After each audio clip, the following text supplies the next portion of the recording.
మా మా మిత్రులు గొప్పతనం గురించి వరంగల్ గురించి మా సోదరులు చాలాసార్లు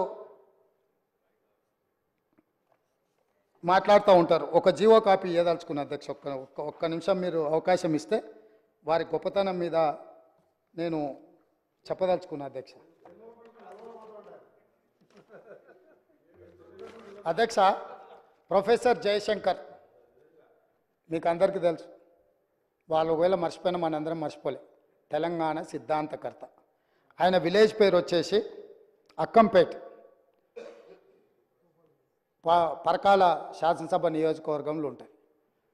వారు పుట్టి పెరిగి అక్కడనే ఉన్న అక్కంపేట విలేజ్ను రెవెన్యూ విలేజ్ కింద కూడా వాళ్ళు ప్రకటించలే అధ్యక్ష. ధరణి తెచ్చినాం, దందాలు చేసినాం అని చెప్తారు తప్ప కనీసం జయశంకర్ గారు పుట్టి పెరిగిన ఊరు, ఆయన చివరి కోరిక రెవెన్యూ విలేజ్గా అక్కంపేటను మార్చమని వారు కోరుకుంటే 9.5 సంవత్సరాలైన ప్రొఫెసర్ జయశంకర్ గారి సొంత ఊరిని తెలంగాణ రాష్ట్ర చిత్రపటం మీద రెవెన్యూ విలేజ్గా కూడా గుర్తించక ఒక అనాథలాగా వదిలేస్తే మా ప్రభుత్వం వచ్చినాక జీవో ఆర్టీ నెంబర్ 405 7/12/2023 ఎన్నడు అధికారం చేపట్టిన అధ్యక్ష? 7 తారీఖు నాడు, డిసెంబర్ 7 నాడు అధికారం చేపట్టిన మరుక్షణం ప్రొఫెసర్ జయశంకర్ గారు సొంత ఊరును రెవెన్యూ విలేజ్గా ప్రకటించి జీవో ఇచ్చింది. ప్రొఫెసర్ జయశంకర్ గారు సిద్ధాంతకర్తను గౌరవించిన గొప్ప చరిత్ర మా ప్రభుత్వాన్ని.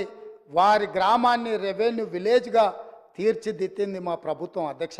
మేము ఎప్పుడు ఈ గొప్ప వ్యక్తులను ఎప్పుడు మేము ఈ చిన్న చూపు చూడలే.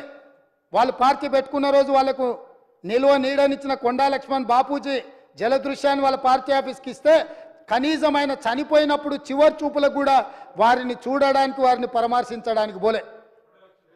అట్లాంటిది మీరు తెలంగాణ గొప్పతనాల గురించి, తెలంగాణ త్యాగాల గురించి మీరు మాట్లాడితే ఎట్లుంటుంది? దయ్యాలు వేదాలు ఒలవేసిండ్రు అని ఏదో అంటారు కదా, వీళ్ళని చూస్తే దయ్యాలు కూడా సిగ్గుపడేటట్టే ఉన్నాయి అధ్యక్ష. ఏమో వీళ్ళని మాతో పోలుస్తారు ఏంటండి?